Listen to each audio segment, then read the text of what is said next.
जय गुरु।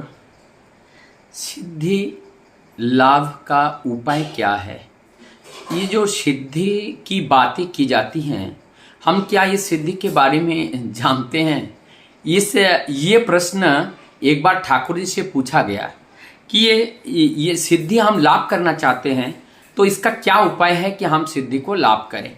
ठाकुर जी कहते हैं सिद्धि कोई एक दिन दो दिन का चीज नहीं होता है।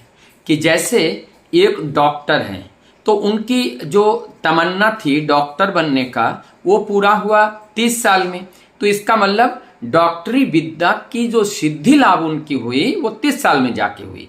आईटी इंजीनियर तो उनकी जो सिद्धि लाभ हुई मान लो 28 साल में, तो वो जन्म लेने के बाद से लेकर के वो बड़ा होकर के पढ़ के वहां तक पहुंची, उस विद्या तक पहुंची, तो वो सिद्धि उन्होंने लाभ की 28 वर्ष में।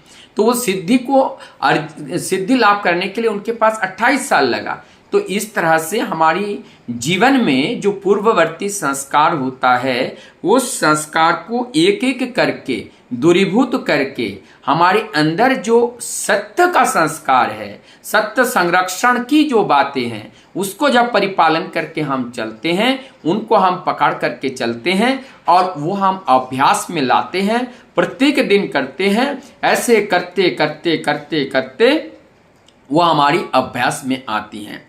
तो इसे कहते हैं करत करत होई अभ्यास। तो हमारा पहले अभ्यास में होगा और वो अभ्यास जब स्थायी हो जाएगा उसी को सिद्धि कहलाते हैं। तो हमारी जिस दिन हमारी जो पूर्व संस्कार जो सत्ता के प्रतिकूल हैं और उस आचरण को दूर करके जो सत्ता के अनुकूल है, उस आचरण में आचरित होने के लिए हमारी जीवन में एक आदर्श होना चाहिए।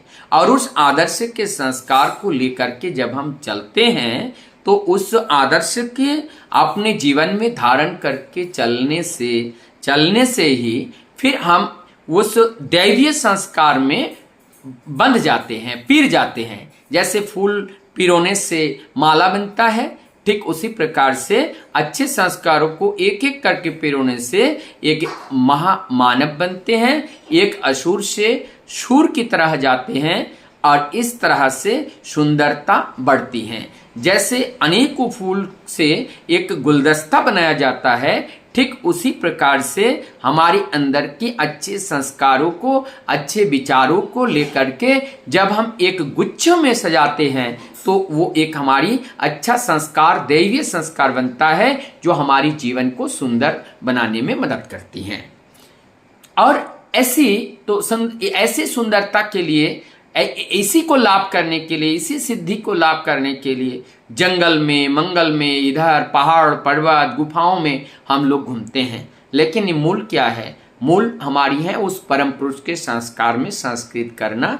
और वो होने कौन नहीं देते हैं? कॉम्प्लेक्सेस। और उस कॉम्प्लेक्सेस के साथ युद्ध करने के लिए हमें क्या मिले हैं? Internal will power. वो इंटरनल विल पावर कहाँ से आती हैं? वो आती हैं आइडियल से, आदर्श से। कैसे? उनके प्रति अनुराग से। तो अनुराग से जब वो पावर हमारे पास आएगा उस दिन हम अपने से विजय प्राप्त हो पाएंगे। जब तक मनुष्य अपने से ही लड़के जब जीत नहीं पाते हैं तो दुनिया में वो कहीं जीतने की संभावना नहीं रहती है। पहले अपने से जीतो, फिर दूसरे से जीतो, फिर अपने आप सुंदर बनाओ और फिर दूसरों को सुंदर बनाने का प्रयास करो। स्वयं सुंदर ना हो करके दूसरे को सुंदर बनने की बात अगर करते हैं तो उनके हृदय में वो घात नहीं करता है। सबकी मंगल प्रार्थना प्रभु के चरण में करता हुआ मैं अपनी बात को यही विराम देता हूँ। जय गुरु।